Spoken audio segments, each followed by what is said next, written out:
ഇതിൻ്റെ ഫിനിഷിംഗ് വർക്കിലേക്ക് നടക്കുമ്പോൾ ഇപ്പം എൻ എച്ചിൻ്റെ വർക്ക് കഴിഞ്ഞതോടുകൂടി കഴിഞ്ഞല്ലോ, തീർന്നല്ലോ. അതും ഇതും തമ്മിൽ എന്ത് വ്യത്യാസം ഉണ്ടാകുക?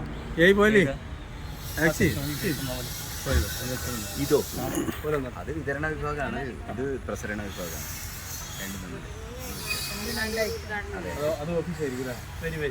ഇത് ഇവരുടെ കൺട്രോളിന് വേണ്ടിയിട്ടുള്ള കാര്യങ്ങളാണ് അവിടെ. അതെ, ഇതിന്റെ വർക്കിങ്ങിന് വേണ്ടിയിട്ടുള്ള കാര്യങ്ങളാണ് അവിടെ ഉള്ളത്.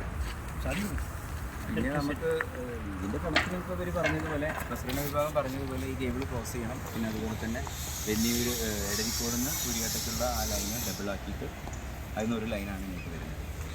പറമ്പ് വഴി വന്ന് അതെ അതെ സൂര്യാട്ടയ്ക്ക് പോകുന്ന